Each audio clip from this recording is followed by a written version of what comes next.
When you want to open up a trade on the MetaTrader 5 trading platform, we have a few options to get started. First, you can click on the New Order button. This can be found on the main toolbar menu on the top of the platform. Next option is to right-click anywhere in the specific chart of the asset you want to trade. In the pop-up window that opens, find Trade, then select New Order. Another option is to press the F9 key on the keyboard. This will open the New Order window. This will open up the New Trade window. Here you can see the symbol for the specific asset you are looking to trade.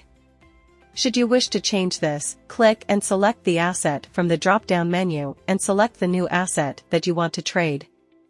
The type refers to how your trade is executed.